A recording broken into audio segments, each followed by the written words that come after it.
Hello,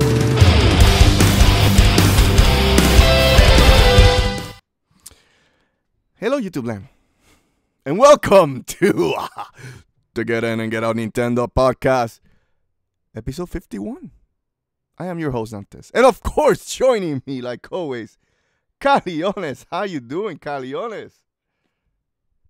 Hey, how you doing, Dantes? How you doing, everybody? Hello, Cyril Propenso.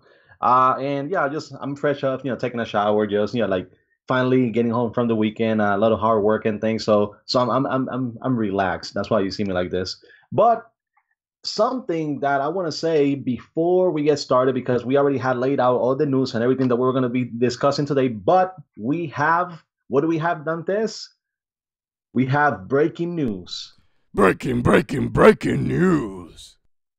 And the breaking news is that it seems like one of the games that Nintendo held out from E3 is actually been revealed and has been revealed as it being Warframe coming to the Nintendo Switch. And not only is Warframe coming to the Nintendo Switch, but it is being made by Panic Button. And if you know, Panic Button is the team that actually made it possible for games like Doom and Wolfenstein 2 to be able to run on the Switch, and actually did a pretty great job with them. So now they're working on another one for the Switch, and I don't know, like I get this feeling that Nintendo should try to just buy Panic Button, because I mean it seems like they're working great with the Nintendo hardware. They even said that they're getting so many requests from companies for them to make ports or make Nintendo ports that they've actually had to say no.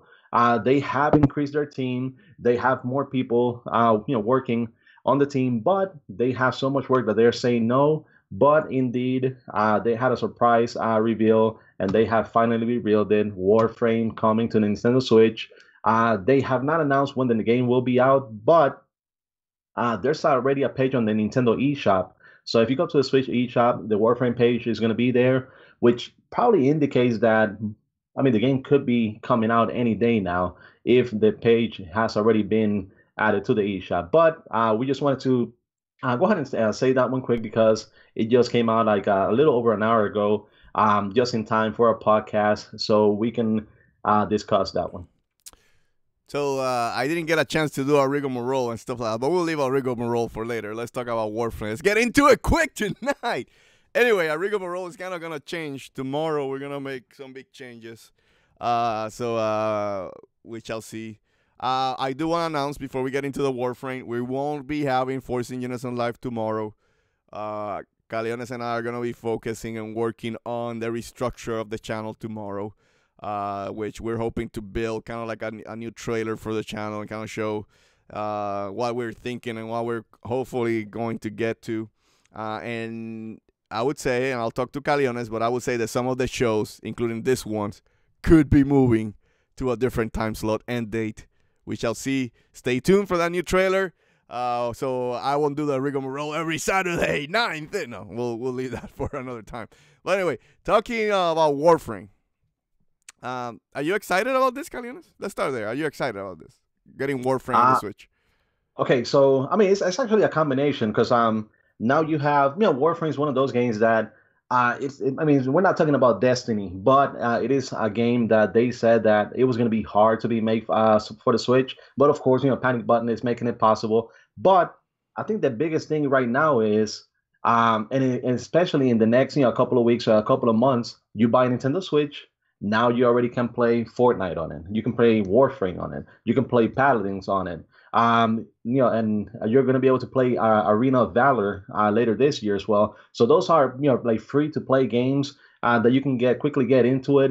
They're multiplayer games, so you can play with other people as well. So you have the free game aspect, and you have the social aspect of those games as well. And I don't know about crossplay when it comes to Warframe, because they currently do not have any crossplay on the game. The PC version of the game, it's been updated faster than the console versions, so that's why they haven't done crossplay. But maybe they can do a crossplay between the Nintendo Switch and the Xbox One version, for example.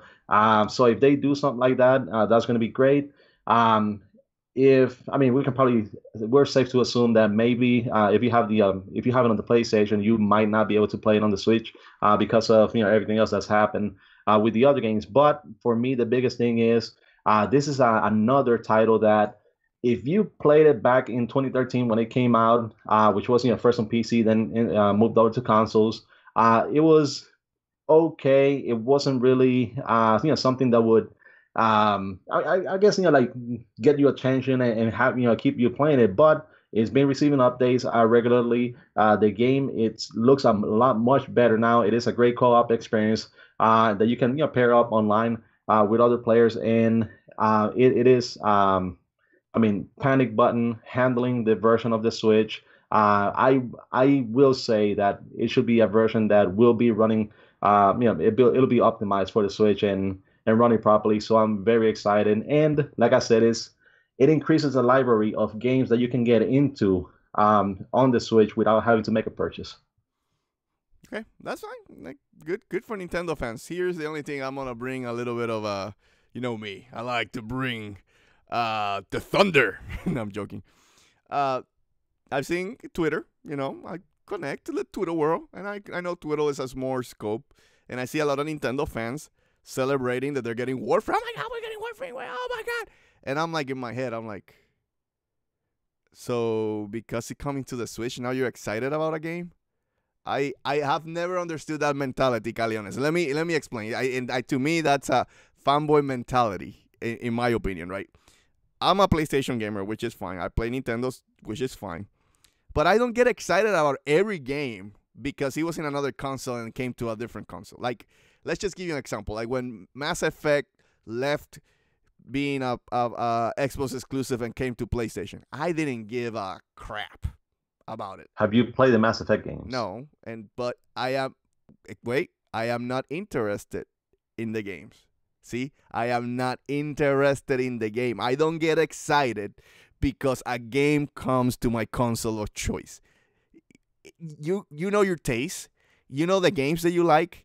Why would you like, oh my God, Warframe, if I don't give a crap about it? Why are you celebrating if at no point these people were like, oh my God, I play Warframe? You had plenty of years to play Warframe in Xbox, in PlayStation, in PC, or whatever. So now, because it's coming to the Switch, it's kind of exciting.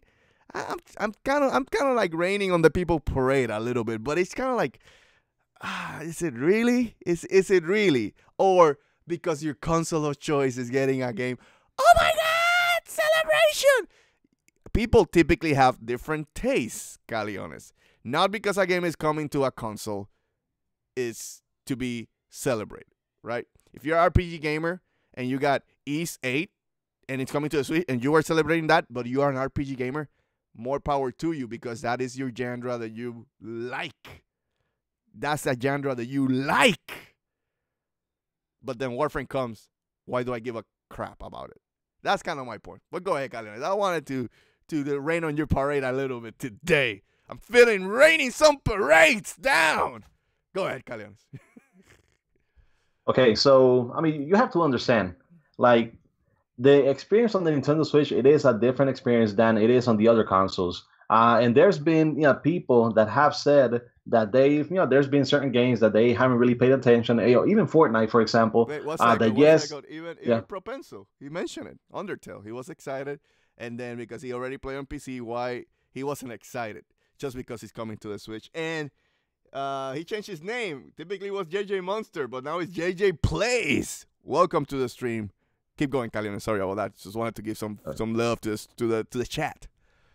Okay, so like I was saying, you have a game like Fortnite. Fortnite is a game that it is free. No, I'm saying like it is free. No, but what I'm saying is like there were certain people that they said that they didn't really get the pull for the game, like the excitement for the game. Like when it first came out on their system of choice, that they were able to download it and play it, that it just wasn't something that really attracted them until they played it on the Switch. And now with the Switch, with the portability, with the with you being able to pick it up, get connected anywhere you are, it felt different to them. And that's that's gonna be the pull. Let me let you finish, and I'll have a counterpoint. But keep going. Okay.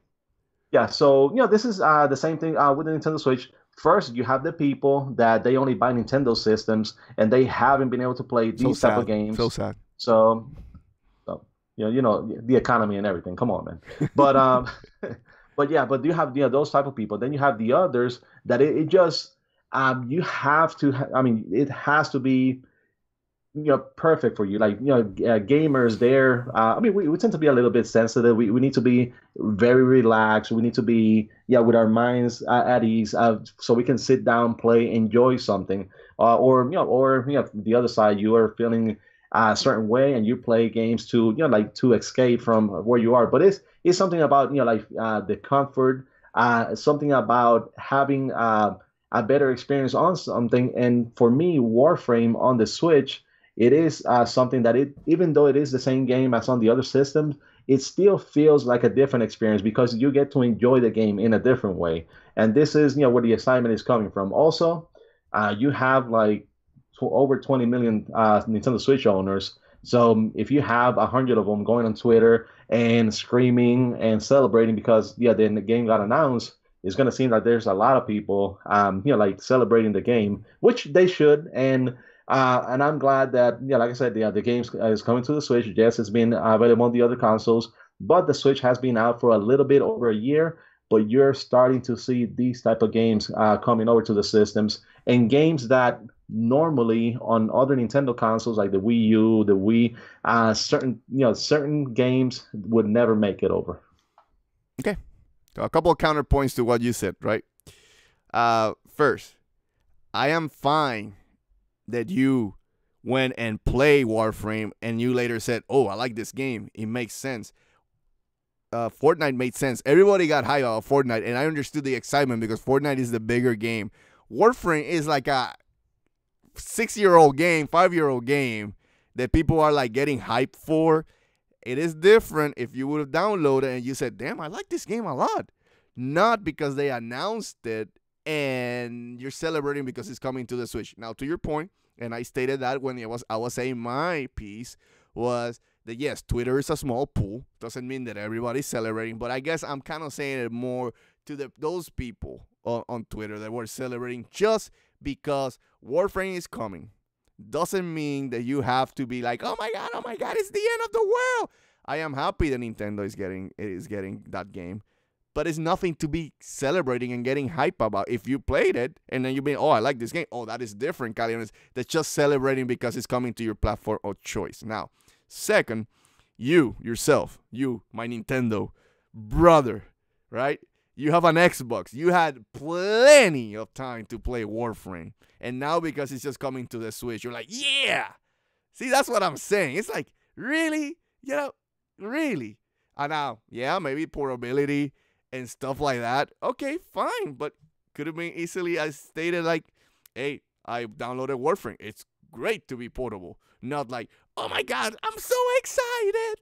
And I just can't hide it. I know. I want to. Sorry. Anyway. This guy. I know I'm raining on a lot of people's parade today. I'm sorry. I love you guys. I love you. If you're hyped for Warframe, hey, all power to you. I'm just saying, hide your fanboys just a little bit. And just don't get excited because it's coming to your platform of choice for a 5-year-old game. Get excited, right? If the game is launching day one, same date with the Switch. That's where you get excited. Oh, they announced a port of a game that is coming the same day for PS4 and Xbox. I mean, yes, celebrate that. Because, I mean, they're taking your console more seriously.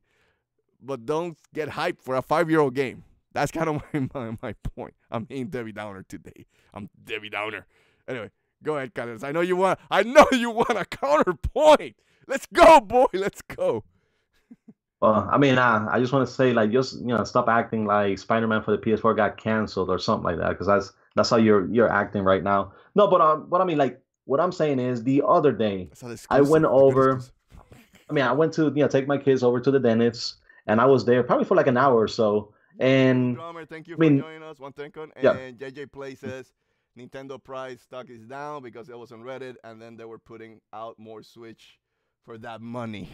We'll talk about that. That is a hot topic too, and we'll talk about it. So JJ, please stay around. So go ahead, Caleones, with your story about going to the dentist.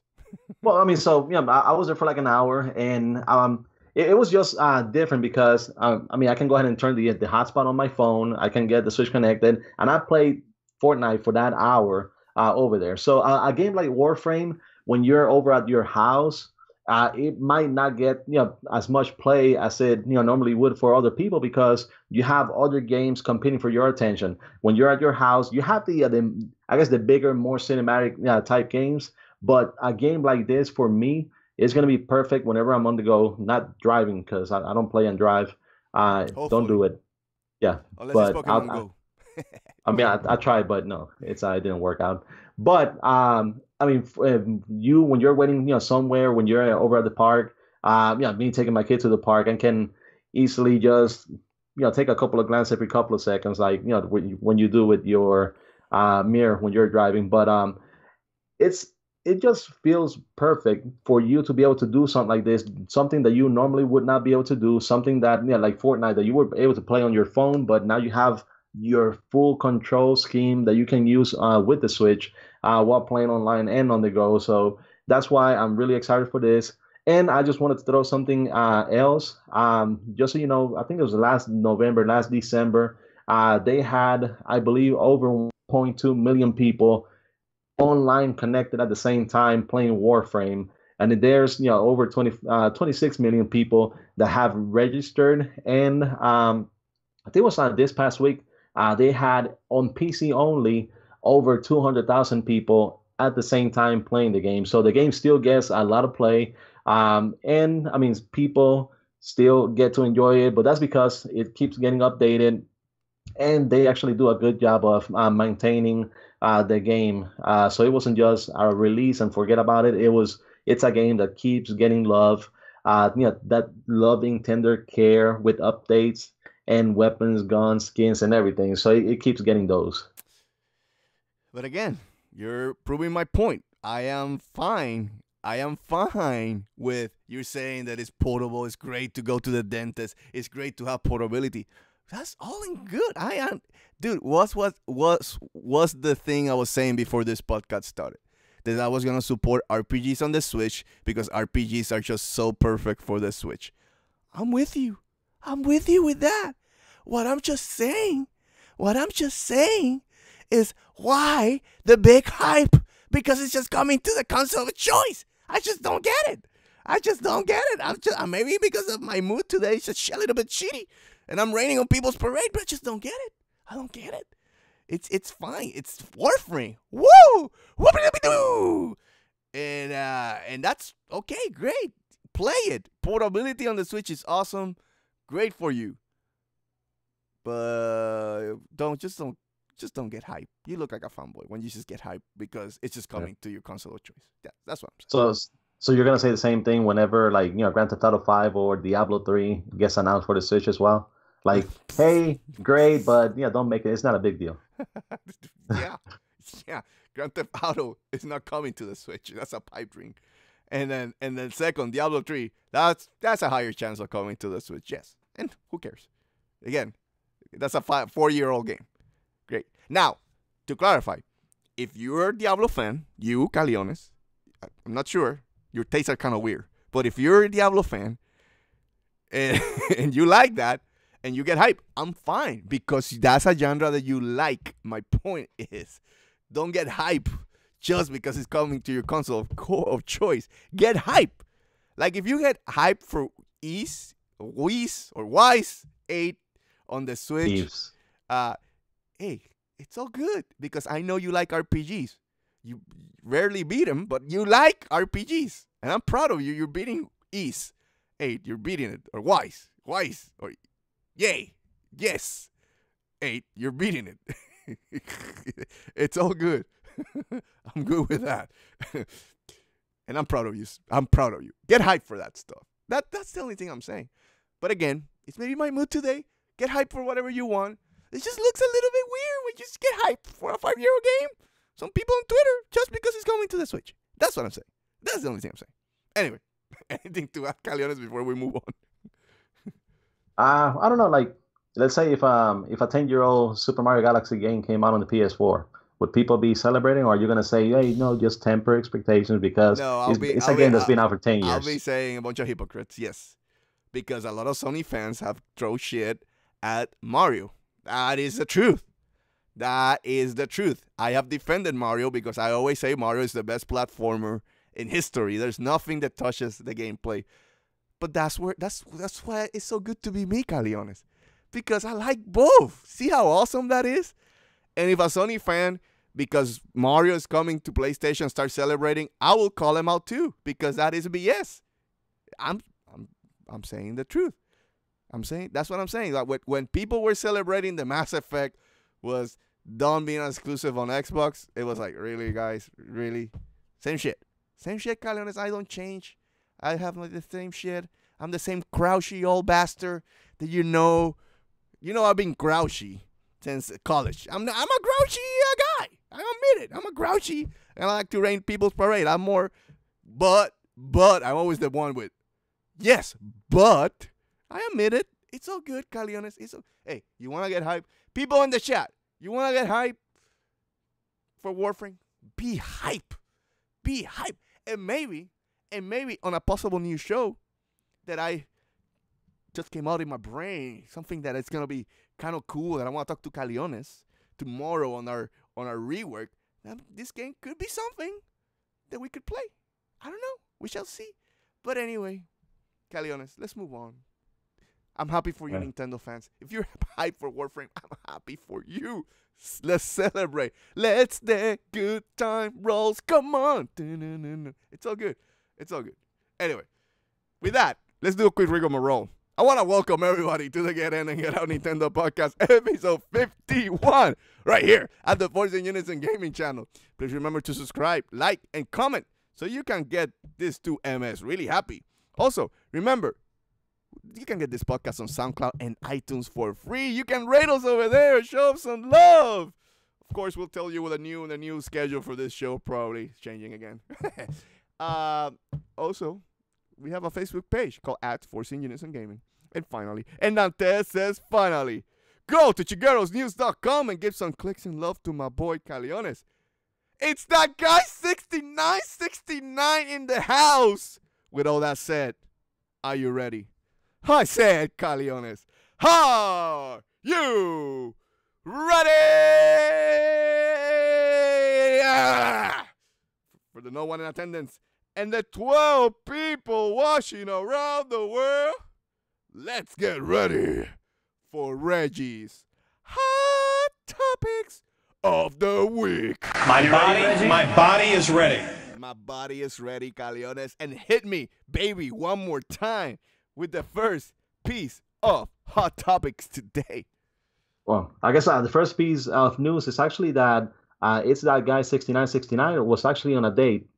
I mean, if I'm reading correctly, he said, I went to Fun Spot America today. So he went out with an American female tonight. I guess that's what he's saying. But the first piece of news is that guy 6969. Anyway, keep going, Kevin. The first piece of news is that it's a kids show, people. It's a kids show. Anyway, keep going, Kevin. Okay, so we have the first piece of news is that the Nintendo stock continues to go down, this time by 5.27%. And Nikkei actually believes that it's because of the lack of new Switch information, and the sluggish sales are to blame as well. So, I mean, if you were to kind of look into this, and they're saying that the lack of new Switch information is causing, some of this, I guess, underperformance when it comes to the stock price, going down. This is why announcements like Warframe matter, because people get excited that they're actually plugging. I don't think investors are gonna be like, "Oh my God, Warframe! Let's invest on the Switch." Sorry, Kyle, let's keep going.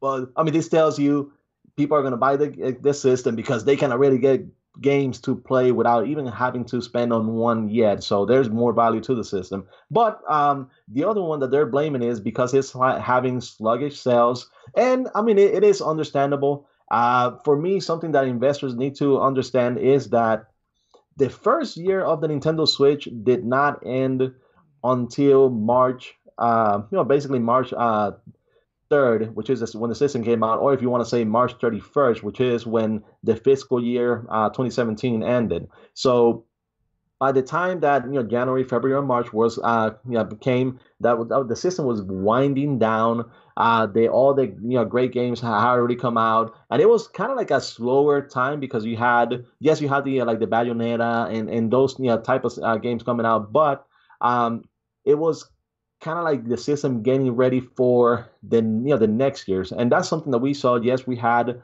Nintendo Labo coming out in April. We had the Donkey Kong Country Tropical Freeze coming out in May, and we had other releases as well. But it's they have to understand that Nintendo's not going to be churning out games after game after game every single month. Just like first party titles. Yes, they're going to have to rely on third party games, but I don't know. Like I think they're overblowing everything, and it's because when it comes to E3 specifically, yes, Nintendo did It was announce bad. games. They had some great announcements, but it felt like they were expecting more games to be announced, more games to be shown. And Nintendo is one company that they don't really show everything at once. They like to do it gradually with the Nintendo Directs here and there, with announcements like Warframe today and things like that. So I think they're overblowing it, and I wouldn't personally be concerned. But I don't know if you take it the same way. Okay. I'm gonna ask you a question and then I'll give you my opinion. Um, what do you feel is the main reason for the stock price of the Switch going down as it is going right now? What is you think the main reason? Okay, personally, I believe it is because of the I mean, I'm gonna call it What underperformance up, of No Midnight? Go of ahead, the keep going. Nintendo Labo. So I'm gonna say it's the Nintendo Labo underperforming. I believe they thought that it was gonna do bigger or more than it did, but I always saw the Nintendo Labo as something that's not really gonna sell until the holiday season. And this is what I keep saying. Yes, they released it in April. People were introduced to it. They know what it is. Now, parents and everybody else, they can start getting the system. And for the holiday season, hoping that they release like a Toy-Con variety kit or a Toy-Con kit number 3 before the holidays. That's when it really is gonna sell. If it doesn't sell by then you're probably gonna see homeless people using the Labo as pillows and blankets and stuff. But I believe that's the season when you're really gonna see the sales of Labo take off. Okay. Okay. I'll say this. I was a party pooper on the news before, so I'm gonna try to lift you off. I'm gonna try to lift my Nintendo brothers up with my opinion on this next piece, Caleones. I do not get why investors are so wary. Based on the article, there's 3 things: sluggish sales. The Switch is selling fine. Yeah, I mean, if you count America, US, then yeah, okay, PlayStation has been winning, but admittedly, you have to understand that is because Sony has been, putting a lot of exclusive the first quarter of the year, like they typically do, and Nintendo was putting a lot of ports. It is what it is. It was understood. That's fine, but the sales have not been bad either. Nintendo's always been on second place consistently. It's if in the NPDs. Now, if you put Japan sales, Nintendo is just destroying Japan. They and I think I put it on the articles, they sold 50K compared to the 12,000 for the PlayStation 4 this week in Japan. Caleones, that's what you call bringing the hammer down in Japan. And in Europe, the Switch has been holding its own, right, Caleones? The Switch in Crash Bandicoot on the Switch pushed that game already, boom, back in the charts again. Like, and it sold, the news, the article that I put in, it's sold comparable to the Xbox version, where the Xbox has a bigger install base. So if it sells comparable, means that the install attach rate, which I always say to you guys, the attach rate is BS. But you still have to give credit where credit is due. The attach rate is pretty good on the Switch for Crash Bandicoot, right? That is fine. That is fine. Now, my point that I'm taking to all that is Nintendo is selling software. A lot of companies are coming out saying that their games are selling really well on their system. Another article that I have, they put in there, Bethesda was surprised of how well Fallout Shelter is doing on the Switch, right? They didn't expect it. And this is not just them. This is a lot of companies saying our software is selling, which means that Nintendo is making money, right? And you have some games that you know are coming. You know that Pokemon Let's Go is gonna hit. That's gonna hit. Why would you be selling off your stock if the stock could increase when Pokemon Let's Go hits? That could be a big hit for Nintendo. And you have Smash coming up too. So you got your domino set up for the fourth quarter of this year where the Switch could do really well. So there's nothing in the pipeline. Yes, they haven't announced. Nintendo's never been a company that shows you like the full stack for the next couple of years. Maybe Sony has to do that because they need, trust me, they need their investors more. But my point to that is that they have to display the full roadmap to keep people excited.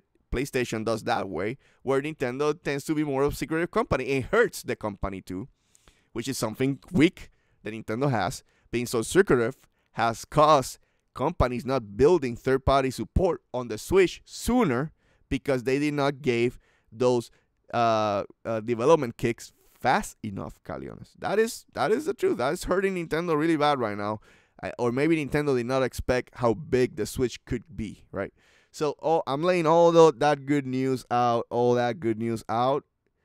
It doesn't make sense to me that investors would lose faith in the Switch. Now, if you're saying Labo, yeah, Labo came through like a whimper, and that's it.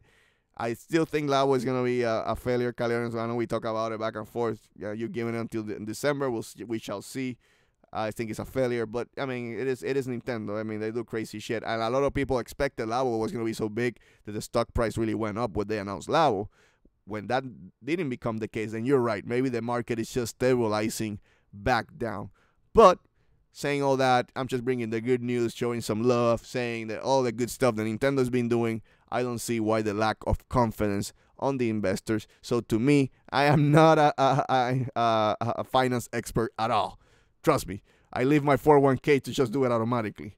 My point to that is that I don't understand, doesn't make sense why the stock just keep going down and down and down. I mean, if it would have gone down just a little bit or just stabilized sooner, great. But this has been like close to 6 weeks that we keep hearing how the stock just keeps going down and down and down and down. It just doesn't make sense.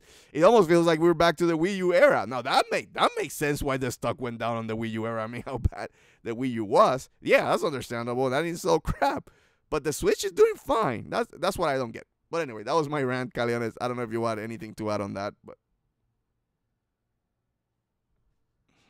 Well, and I don't know. I was just watching a video of the Play Warframe con where the guy was playing the Warframe game on the Nintendo Switch and everybody started screaming when he showed the screen. So damn it, let people get excited about the game. And that's gonna be something I'm gonna continue to say here. No, but as far as this, okay, so the way that stocks works is that is based on announcement. So even though they already know that the Pokemon Let's Go is coming out, even though they already know that Smash is coming out, and they know that those are big games that they sell millions of consoles by themselves, but still, I believe that like you said, it's Labo because Labo was expected to be a lot bigger than it is right now, and one of the biggest things about Labo that you were talking about is that it had kind of like the demo games. They are okay, but if they were full-fledged games, they probably would have done better.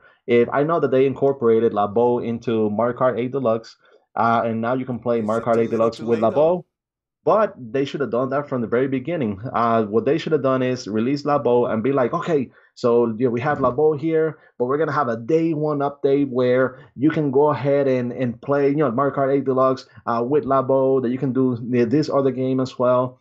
And something that I've been saying from Nintendo is that I knew that they were gonna either update recent games to give it Labo functionality, or they were gonna release new games with Labo specific functions on them. And I knew that was going to happen. I said it, and it did happen. But like you say, it might be too little, too late. Or, like I said, I believe that holiday season is when we're really going to see a takeoff. And I'm pretty sure that they can probably afford maybe to lower the price a little because yes, I'm okay with the price as it is, but they can probably still take a hit because, like you say, cardboard is not really that expensive. So they can probably lower the price, make it more accessible to people, especially the first, two kits, and release a third one in conjunction with lowering the price and having the holiday season. So I think they can still salvage Labo. Labo can still perform big. They can even make like better connections when it comes to schools, universities, and things like that. So they can show the educational value from Labo as well. But they're currently either waiting to react to something, or they're not on top of this. This is something that their marketing department, or they should have a department specific for Labo that should be pushing this, and they are not doing it. Okay, that's fine. We shall see. Hopefully things will come back up and rolling for the stock. Caleones, we're already 36 minutes in, and we still haven't got to Newsbird. So let's hit the last piece of hot topic today, which is a lot of rumors going around about retro, Caleones. So hit it, my friend. Well, actually, that's not the next piece of news. We have another one. The next one is that Kimishima reveals that the Nintendo Switch plans to announce full Switch autumn lineup at an appropriate time. That could be included with the stock price that they need to announce, that they have more to announce. But go ahead, Carlos, just say it quick and we can move to that one. Yeah, so just glancing over this one, this reveals that Nintendo does have games that they haven't announced yet, and they could have announcement at E3, but they're just waiting. They may have one or two Nintendo Directs planned. They may have, like today's announcement with Warframe, which was announced as Warframe's own convention that they've had for the past 3 years. So this is something that Nintendo let them announce and didn't announce it themselves. So there's probably other companies that they may want to keep certain announcements and do it themselves, or Nintendo waiting for certain directs to announce it because they felt like some of the games announcements were going to be lost because they were going to show 500 hours worth of Super Smash Brothers news at E3. So they may have wanted to keep certain titles to be announced at a later time. And this is what Kimishima is saying, that they do have more games. They just haven't told us which games those are. So I don't know if you want to take the time to try to guess at what games, but at the very least, this is something that could help. Third party, I think it's third party. Yeah. The Nintendo stock go up. And we have another news about possible third party games later on the news burst, so we can go to that. But do you want to say anything about this? No, I think it's just third party, and I think it's back to the stock. They're trying to lift the spirits. Nintendo may take a page out of Sony and announce some stuff that is for next year. I don't know. We shall see. Well, it's a wait and see. Nintendo's kind of weird in the sense that sometimes they announce games too early, like Metroid Prime 4, and then sometimes they like to keep it on their vest. It's like they're not consistent. You know what I'm saying? It's kind of weird. So I don't know. I don't even know what they have planned, but hopefully they'll announce something to get exciting, like Pikmin 4 or, Luigi's Mansion. Just two recommendations, Nintendo, that you could do.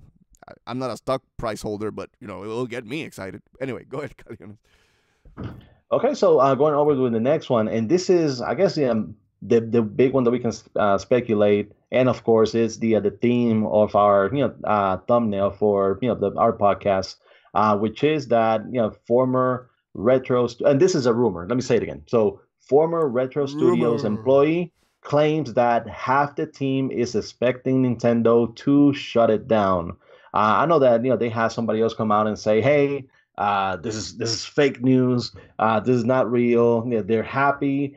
They've just been working on certain games, and they may have gotten a couple of those canceled as well. But they're not going to be shutting down. But the truth of the matter is, Dantes, that we haven't seen anything from Retro Studios in over 4 years since Donkey Kong Tropical Freeze came out on the Wii U.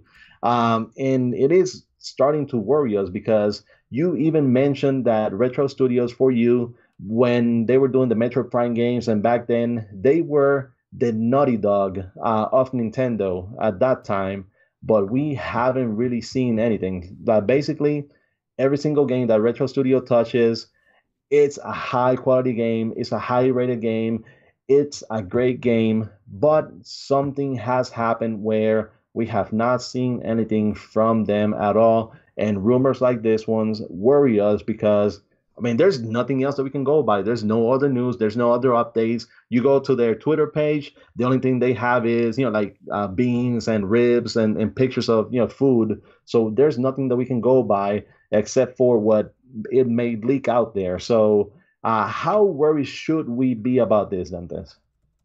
1 second, just answering something on the chat.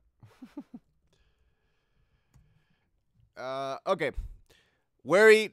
I am worried in the sense I'm not worried that they're closing the studio. I am worried that they may be going through like what happened to Santa Monica, where they had to restructure because they had a canceled game. A lot of the spirit was down. Everything was a little bit down on Santa Monica, but because of that, they were able to come together and build God of War. So I know I'm bringing Sony again, but I'm bringing that example because I'm trying to say that that's what I'm hoping happens to Retro, because it feels like that they were building something, a new IP at least, and it probably got canceled, right? And then now they're restructuring. Now they're trying to, okay, what are we doing? What are we doing? So that could be why you're getting some bad reviews in Glassdoor, where some company employees, real ones. There's some troll reviews too, guys. When you have to be careful. Once this news came out, a lot of people went in there reviewing and saying BS. You have to look at the dates before the news came out about Glassdoor. Don't look at the ones before. Now, don't look at the ones after. Now, the ones before, there's some of them there was some bad reviews, but typically employees that had a bad time are the ones who leave the bad reviews. Not everybody has a bad time in a company, to clarify. And me coming from the private sector, I'm telling you, not everybody. It's an experience just fluctuates. So, but what that means is I think they're going through like Santa Monica, and they're on their downtime right now, kind of the downturn where their spirits are really down. So I'm hoping that they can come up together, help. Get their spirits up, get their morale up, and come up with a good game. Maybe something quick, and that's why maybe they're doing Star Fox Racers, if the rumor is true, too, because that's a rumor, too, as of now. It hasn't been announced. If the rumor is true, then maybe they're trying to do something quick to lift the spirits so it get paid for them working on a AAA type of game. Or maybe, like I also stated, we're seeing Retro as this company who did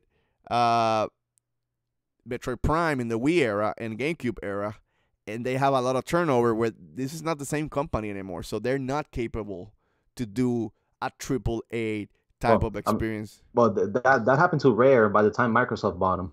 Yeah, correct, and that happens. And I will defend Nintendo on this. They have a better track record than Microsoft treating their first parties once they buy them. So I have to say that because Nintendo has a better track record, that I have to give the benefit of the doubt that maybe it's just the turnover, people leave, they change management, and the new regime has not been able to pick up the quality. Because if you see Naughty Dog is not the same company, and trust me, they're not the same company that did Uncharted. Yeah, I know it's a sore subject for me right now. They did Uncharted years ago. So, but they still were able to do that turnover. They're able to still get good talent when Naughty Dog is still the Naughty Gods, right? Maybe that did not happen to Retro. I don't know. I'm hopeful I'm wrong. I'm pulling for you guys. I'm also a little bit disappointed that we're gonna get like a Star Fox Racer from them. But at the same time, maybe they just need a quick win right now so they can move to something better, Caleones. So I'll give them the benefit of that doubt.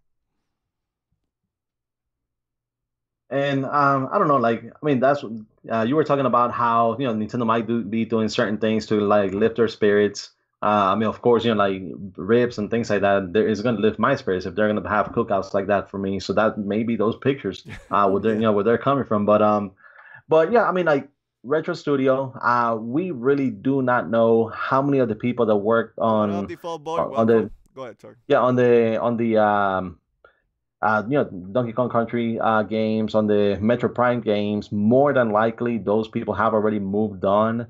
But as a studio, it is still a world-class studio. They still haven't had a bad game made. That's what really worries, because this is a company that Nintendo should be giving more resources so they can be working on more than a single game every couple of years. Like this should be, I guess, alongside with Monolith Soft, it should be the pillars of Nintendo when it comes to those, quote unquote, first party, second party type, companies. So Well, studios the- own yeah, studios, like not yeah, Nintendo the studio, Japan yeah, make, right? Because if you yeah, think yeah. about it, I'm gonna throw a punch at Sony. What's the studios that give them the bread and butter? Is the studios that are not internal, in the sense that they bought those studios, Santa Monica, Yeah. Naughty Dog, Sucker Punch, because Sony studios themselves, honestly, their track record lately has not been great. Now, to their defense, they have lost some people, and like the person who did Shadow of the Colossus left, and they did Gravity Rush, but that is not a famous game, or not that well received. And Polyphony, which in a sense you could say that it's kind of like Monolith Soft, only makes Gran Turismo games. So if you think about it, honestly, where the companies are bringing their bread and butter is the quote unquote own studios that are kind of their own identity. And this is where, to your point, going back to it, was Monolith Soft and Retro should be kind of similar to those type of studios. Monolith Soft is pumping games. Trust me, I am like happy how the output that Monolith Soft is giving me right now. I can't complain. And they're already working on like a big RPG that is a new IP. Plus, I wouldn't be surprised, Caleones, that as soon as they're done with the DLC for Torna, those same people are already working on Xenoblade Chronicles 3, or have the concept ready to roll, or they have some people already working on it. I don't know how Monolith Soft is doing it. I have to give them props. They're putting out games really quick. But then you have Monolith Soft putting out games really quick, and then you have Retro that haven't put nothing for how many years. So then the next question is, how much patience Nintendo has, Caleones? That is the next piece, and that's where people are saying, or these people in the company saying, oh, they're gonna shut us down. We haven't put a game in so many years, right? I mean, again, there were rumors that Santa Monica was in trouble with Sony, but they were able to pull through. I'm hoping the same thing would happen to Retro. That's the only thing I'm saying. Yeah, but I mean, like, I'll say, like, when it comes to Nintendo and closing down studios, what's the track record? Really with low. them? They haven't, Yeah. to my memory, I think if they have closed like one or two in the last 10 to 15 years, a lot. They have a good track record, but Caleones, also, studios need to make money to be viable, right? And Retro just sucking resources for how many years without putting on a game, it's not good either. It doesn't make business sense, Caleones, either, right? So again, my point is Retro pushing the patience of Nintendo too much? Or is Star Fox Racer is real and they just want to put something quick that didn't took, probably Star Fox Racer took like maybe like a year and a half to make to 2. I'm just putting a number out there, right? If Monolith Soft can make Xenoblade Chronicles 2 in like 3 years or so, or 2 years, I don't even know. I think it was like something really crazy. I think Retro could put a Star Fox Racer in less time than that. I'm just saying, But anyway, it's just, how much is the patience of Nintendo? How much patience are you going to have? You need to make money. I could tell you that Microsoft and Sony, they don't have the patience, right? They're like, Microsoft is known right now for the ones that have been closing some studio. And, hey, Sony's also not far behind. Sony has closed some studios in the last couple of years. So how much will Retro last? I think that's the big question. Yeah, and I guess the patience goes both ways, because yes, you have the patience of Nintendo waiting for Retro to make a game, but you also have you need to have patience if you're a Retro developer and you get your games or your either a new IP or whatever project you're working on either being canceled or being changed completely, or whatever it is that could have a company like basically waiting 5 years for them to show a game, which means that they've been working on that game for a long time. So how many of those developers are willing to wait it out and stay, or how many of those have decided to just move on and walk away. About the restructure, I think something like that could possibly be happening because a restructure usually happens not when the QA tester leaves or somebody like that. Is when the people higher up within the company leave and move on. So that's probably what's been happening. Maybe one of those higher ups from Retro left, and they had a new person with new ideas come in, and I believe that's the case of the matter when it comes to Retro and why we've been waiting for so long. Yes, they probably had a game or two either canceled, or maybe they said, yes, you're working on this one, but we want you to do the Star Fox Racer first, and then you can go ahead and go back to the other one and make it. But yeah, if as far as Retro, I'm not worried that they're gonna be shut down. If anything, I would be worried about is that they would be like sold off like Rare did, because when it came to Rare, that's the one company that you would assume that Nintendo would have never ever Got rid of. got rid of, and they did, and it was really surprising. It was, I mean, when you talk about breaking news, that was breaking news back then when it happened. Sadly, they haven't enjoyed the same success that they did under Nintendo, but that's the trouble with Retro is that if Nintendo is willing to get rid of a Rare and sell it off, I mean, Retro could be another one because Rare had as great a track record as Retro back then when Nintendo sold them. So that would be my biggest worry. But I really think, or I want to think, like you said, restructuring, maybe some change of the higher ups, and maybe Nintendo saying, hold off on this game that you're working on, make the Star Fox Racer, and then we can go ahead and go back.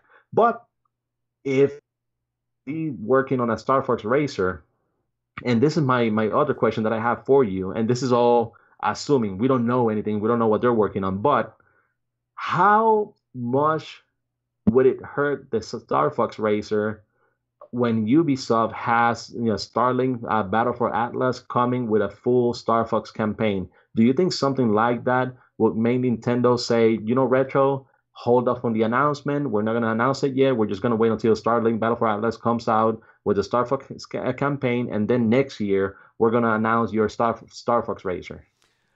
I mean, it could happen. One thing that companies do a lot, and I don't know who does it for Nintendo. I'm wrong, but again, I'm bringing it because I know I'm more knowledgeable of Sony. Like Shuhei Yoshida kind of handles like the portfolio and kind of moves, okay, this game kind of belongs here, this game kind of belongs here, this game kind of belongs here. That's kind of like what Microsoft needs. Someone like that, like kind of like the Marvel guy, Kevin Feige. That's kind of like what Star Wars need, honestly. They need a Kevin Feige that kind of helps shape a vision. Let's not get started on Star Wars. Yeah, but anyway, I needed to put it there at least. Sorry about that, but you know what I'm saying. You need someone like that. And I'm guessing someone Nintendo maybe is Shigeru, or I don't know who, is kind of like that role and kind of it's putting and plugging in. Okay, this game belongs here. This game belongs here. This game belongs here. So, to your point, it could be that could be happening. It could be that they're saying, hold on Star Fox because we have this deal with Ubisoft right now. And then wait and see, and if this deal with Ubisoft works out really well, Star Fox become more popular, then it makes sense that your Star Fox Racer, and more so if they really don't have plans to do a sequel to Mario Kart at this time, then Star Fox Racer could be plugging the hole to cover your Mario Kart needs until finally they decide to do a Mario Kart 9 or whatever it's called, the next one. But anyway, Caleones, yeah, I think so. We shall see. Okay, so anything else that you want to say about this? No, I think it's time to move on. It's close to 53 minutes, and we still haven't been done with a hot topic. So, Caleones, a lot of good topics today that we discussed. But I think it's time to move to Onuma's Newspers.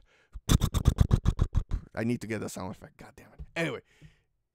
Gotta be honest. Rapid fire. Really rapid fire. Go get it, boy. Okay, so talking about the first rapid fire news is that Square Enix Business Division 8 is working on a new Nintendo Switch action RPG.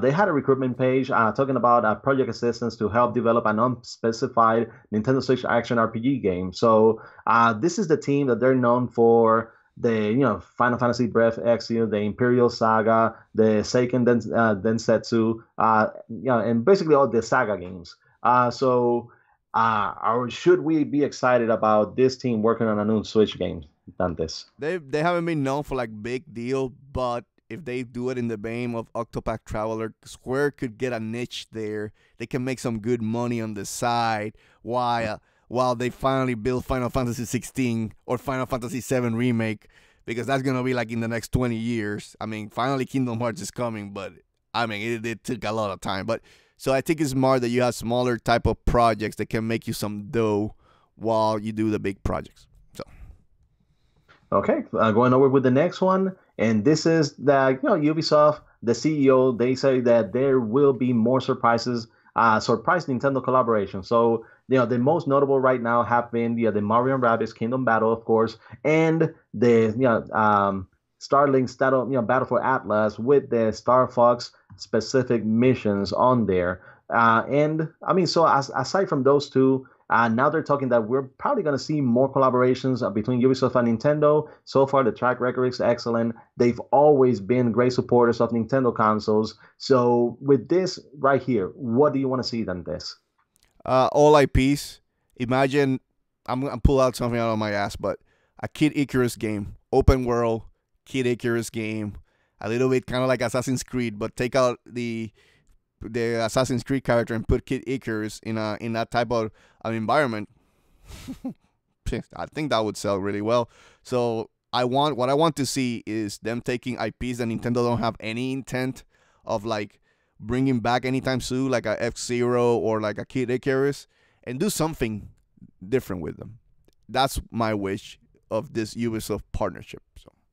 Yeah, and I think that would be perfect, because if they are working on IPs that Nintendo is not really looking to work on anytime soon, not only can they get to work on that game, but they also can, when it comes to the genre and the type of game, they can just run free and do whatever it is that they want to, instead of doing something that Nintendo is saying, hey, you need to do this and do it this way. And especially with Mario and Rabbids, they got to do the game that they wanted to. And of course, this has given them good graces with Nintendo, so they have even more freedom on working with like well-known IPs or obscure IPs and make the type of game that they want to. So I'm very excited to see what else they're going to be working on. We're probably not going to see it until next year or any type of announcements, but I'm looking forward to it. Okay, going over to the next one is that Bethesda has been surprised by how people have embraced and the success of the Fallout Shelter on the Nintendo Switch. So far, they also said that they don't have any mods that are in the works for Skyrim, but it seems that Bethesda continues to be happy with their games and how they have been performing on the Switch. Nothing to say. I mentioned it on that it was they mentioned it's a surprise, which is why my point to the investors don't make sense. So anyway.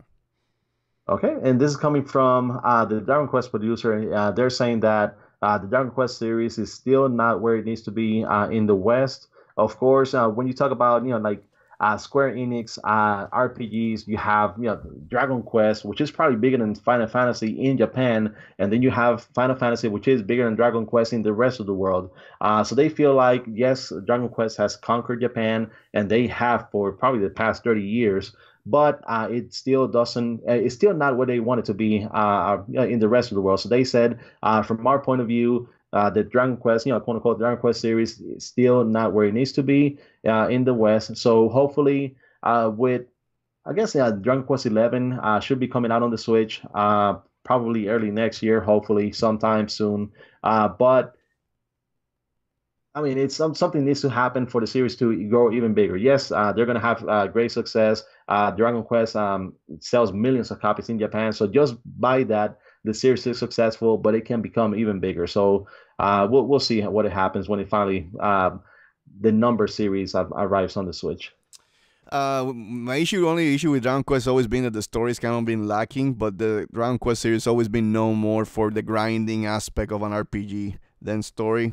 So I'm hoping that this Dragon Quest is more story driven, and I'm planning to buy it at least on the PlayStation 4 for now, which I'll see how the Switch version performs when it comes out. So.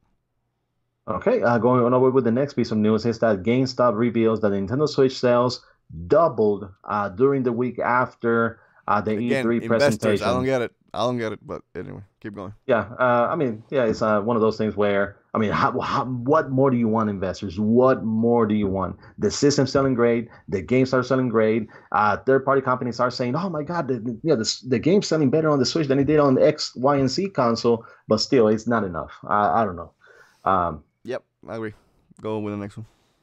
Okay, next one is that the June 2018 charts from the UK, the Crash Bandicoot sales were on par with the Xbox One sales. And when we say on par, I guess it was a difference of a couple of hundred or maybe even less, copies in between both of them. So it was really, really close to being the top game in sales.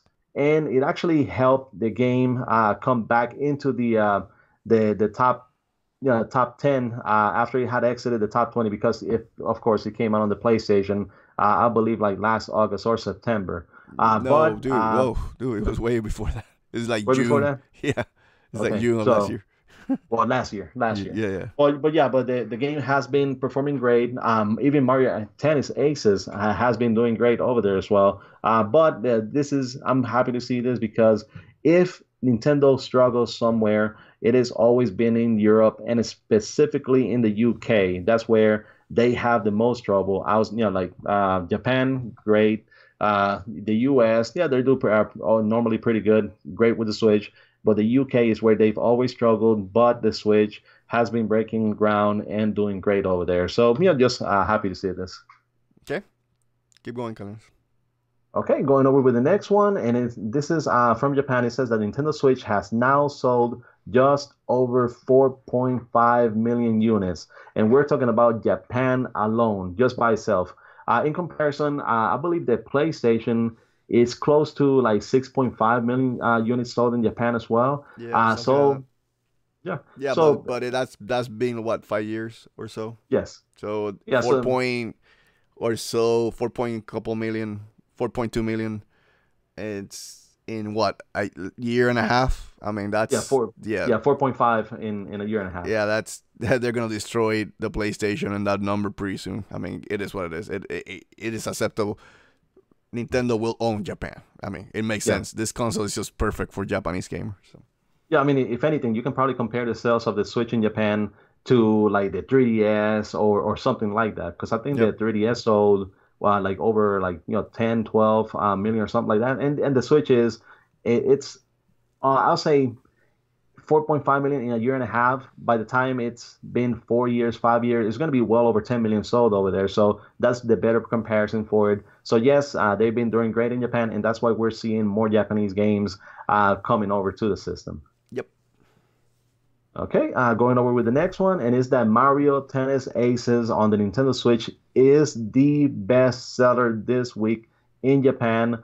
The game came out at number 1.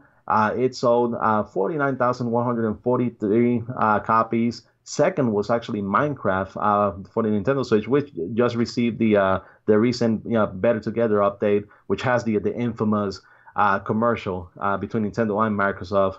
The Crew came at number 3 for the PS4. Then you have Splatoon 2, of course, number 4. Mario Kart 8 Deluxe, number 5. Splatoon is the Grand Theft Auto of Japan. Yes. And we're saying the Grand Theft Auto because Grand Theft Auto is not there, but Splatoon just continues to sell like crazy. It's closing in on 2.5 million copies, physical copies in Japan, because this doesn't track digital copies for any Nintendo game. But Nintendo has, like we said already, it's been doing great. Mario Tennis Aces is another game that's doing great. Minecraft continues to do great. Splatoon, of course, and the evergreen titles continue to do well. We also had Eve's 8, Lacrimosa of Dana, the one that I've been doing the playthrough on our channel, and I'm up to the video number 10. It's the most recent one that I released today. So, guys, I just want to do a cheap plug over here. We have the Eve's A Lacrimosa of Dana full playthrough of the game. I've been releasing it every day or every 2 days, one of the videos. So if you want to go back and see it, go to our channel, watch the videos. I'm not sure if we have done the, when you collect all the same videos from a game or like the podcast. I don't know if we've done that so far for Eves. So we should probably Oh, you're saying a facilitate it. playlist? A playlist? Yeah. Yeah, yeah. Well, tomorrow we're gonna work hard and get up to date in a lot of that stuff. So we'll see if we do that. Yep, you're right. Yeah, so that way you guys don't have to, keep searching around, and we'll have everything in one place for you. So we'll go ahead and do that for you and make it easier so you can watch the entirety of Eve's A Lacrimosa of Dana. But that's another one that that placed on the chart. And they said that even though it's not here, that rumors are that in the U.S., Europe, and the rest of the world, it has actually over or outperformed the PS4 and Vita sales. So we'll see. This is not confirmed. This is what I'm hearing. So that's something that probably by next week we should know, and we'll talk about it. But Switch in Japan, great. Okay, keep going. Over with the next one, and of course, next week we're gonna have the Captain Toad Treasure Tracker and Octopath Traveler releasing for the Nintendo Switch, and Famitsu has given their review score for Octopath Traveler, given it at 36 out of 40. So they had a couple other games like Floor Kids 29 out of 40, Hollow Knight 34 out of 40, Just Tapes and Beats 31 out of 40, Mary Skelter 2 33 out of 40, and Skitbold at Dodgeball Adventure 30 out of 40. So how do you feel about the reviewers? All of them, like every single one of them, gave the game a 9. Which made it the 36 out of 40. Are you happy with that score? I mean, Famitsu is not known to be an edge, so you really have to be more in the balance side. I mean, typically a 9 on Famitsu means an 8, typically Metacritic type of deal over here. So I believe they will land around 80 or so, 83 maybe, Metacritic score. I may be wrong. It may be a surprising game, but again, I'm just based it on trends, based on Famitsu, how they review. But still, for Japan specifically, 99999. I think was a good score. And again, looking forward to the game. I will buy it. I'm not gonna play it right off the bat because I got so much stuff to get through. But I'm gonna buy it because I want to support the game. We want to see games like this coming in. And at some point, I will buy it. And maybe what I'll do is I'll do one playthrough with one of the characters, but then the others I just watch it in YouTube or something because it's 8 playable characters, Caleones. That is the replay value is going to be on replaying each one of them back and back and back and forth.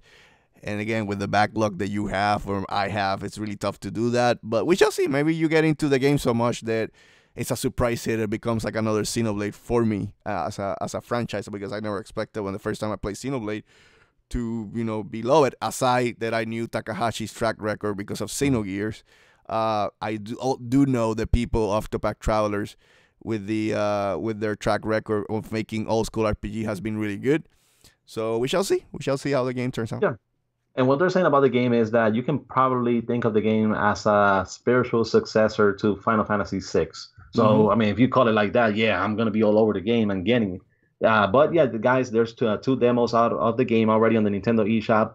Go there, download it, play it. Game has been great so far. So yeah, just say if you get a chance, pick it up next week. One, support the game on the system so we can get more games out of this, especially with Square Enix saying that they're looking into having a specific team making games for the Switch, and possibly we can get some, either ports or remakes of those, like NES and Super NES era type RPGs with the Octopath Traveler, like template of how it looks. So I mean, just something to see. But Dantes, this is it. This is the last piece of news. We are done. So with that said, I'm gonna go quick then.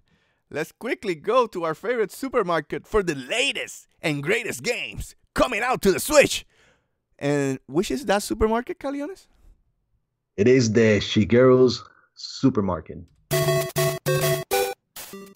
Go ahead, Caleones. Hit it with the games this week. Okay, so we have 20 games releasing this week. So that's another healthy amount of games that are releasing on the system. So out of those games, we have Spirit Fears DX, Burnstar, Runbow, Red Hot Ricochet, Necopara Volume 1, Yuso, Ultra Space Battle Brawl, The Journey Down Chapter 3, Super Rock Blasters, Squid's Odyssey, Pocket Rumble, Mushroom Wars 2, Miles and Kylo, Kill the Bad Guy, Johnny Turbo's Arcade, Two Crook Dudes, A Deceased Hitting Object, Awkward, Assault Gunners HD Edition, Samurai Showdown 5, The Wardrobe, and for me, possibly, since it's a game that we have been waiting for a long time for it to come out, I think one of the highlights would be the Pocket Rumble game, which is probably one that I would suggest everybody, whenever you get a chance. It's only $9.99. Buy it, play it, enjoy it. So what is your game of the week? Yes, that'll be my game of the week, Okay. Pocket Rumble. Okay. So with that said, we're done with the show. We're moving quick because we're an hour and 10 minutes. So let's end without rigmarole quickly, Caleones, with some Xenoblade music, of course. I want to thank everybody who came through and watched us in today's episode of the Get In and Get Out Nintendo Podcast, episode 51st, right here at the Force In Unison Gaming channel. Please remember to subscribe, like, and comment so you can make these two crazy MFs happy. Also remember, you can get this podcast on SoundCloud and iTunes for free. Rate us over there so you can show up some love. Also, be aware, be ready. Channel is changing big time, and we're gonna have that announcement next week. So go to the description box below on future episodes so you can see everything that we're changing. Also, hey, go to Facebook page because we have one, Caleones, and it's called @Force In Unison Gaming. And finally, and Dantes says finally, go to chigarosnews.com and give some clicks and love to my boy Caleones. With all that said, thank you again for joining us. Long live Nintendo. Good night, everybody.